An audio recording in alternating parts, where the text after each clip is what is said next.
Our next guest has investigated the crisis at the southern border firsthand. It's Sunday Morning Futures anchor Maria Bartiromo, who joins us now. Good morning, Maria. How are you guys doing? Good. Great. Glad to have you here. Thank you so much. What do you make of the House Speaker Mike Johnson has said that he wants to pursue impeachment, but he wants to kind of get everything lined up before it is an official impeachment proceeding. How do you think this is going to unfold? Yeah, and I think that is what the Republicans have been doing under Speaker Kevin McCarthy as well. They want to make sure they have all their ducks in order. They want to make sure that they have the evidence to ensure that the American people understand what they're doing. This is not politics. This is not, hey, you did something to my team, I'm going to do something to your team. No, this is an actual dereliction of duty.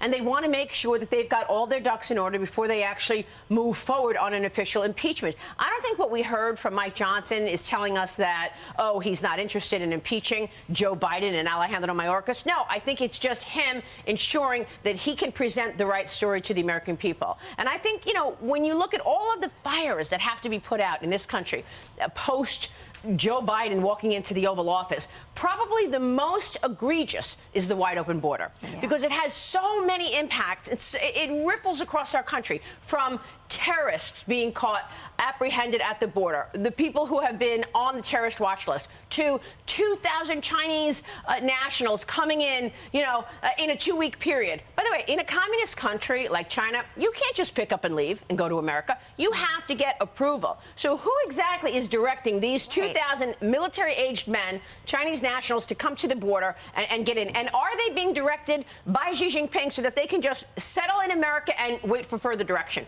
and become saboteurs when they want to? So next week, yes, I think the House will likely move to impeach Alejandro Mayorkas. I don't know what happens when it gets to the Senate, Rachel. Right. Well, you know, it's funny because you did a report that I have never been able to forget about on the border, where there were 2 little girls who were by themselves. Their mom disappeared along the journey. No one knows what happened.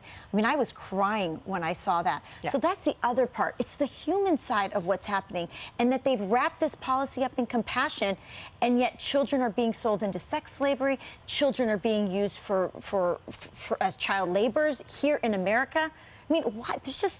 There has to be some sort of consequences for this. Unfortunately, the report that you're talking about, I went to the border 5 times, and one of the times, this was early on, it was like the second time I went there. I was embedded with the Border Patrol, the Border Union, and what you're talking about, those 2 girls, they were 11 years old. What you didn't see on camera is what happened off of camera. And what happened off camera is when they were coming out of the Rio Grande and they're traveling and they're crossing into America.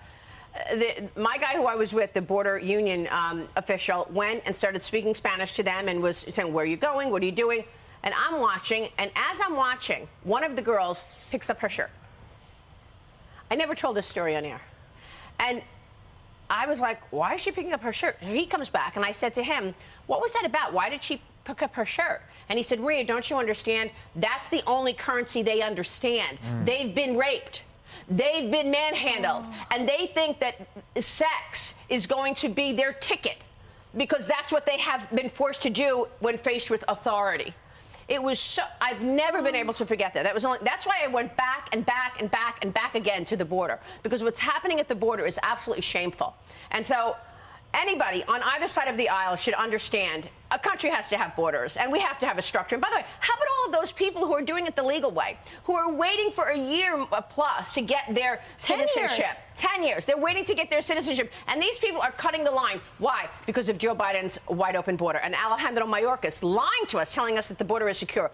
We're talking about it this morning. We've got a big show, breaking news coming up on Sunday Morning Futures in about 30 minutes. I'm leading the show with Senator Ted Cruz. He's going to talk about the border as well as everything else going on in terms of this Marxist thread raging through our economy. And when all of this dereliction of duty is going on, you have Donald Trump in a New York courtroom. So we'll hear from Alina Habba, his lawyer.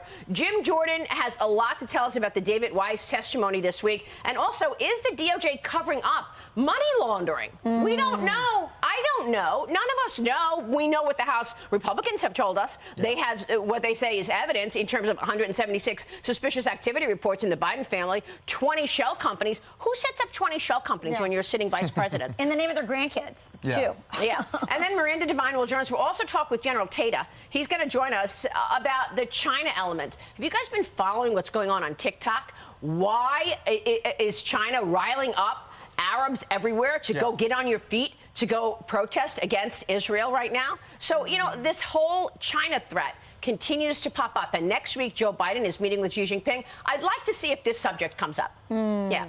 I don't know. It might be in the basket with, you know, the COVID cover-up, you know, the years and years of intellectual property theft, of bullying our ships and our planes. We don't know. Well, it's hard to bring up those topics when you've taken money from the Chinese. The compromise makes it tough to have honest conversations. Maria Bartiromo, excellent show coming up. Thank you so much. We'll see you in a little bit. Yeah.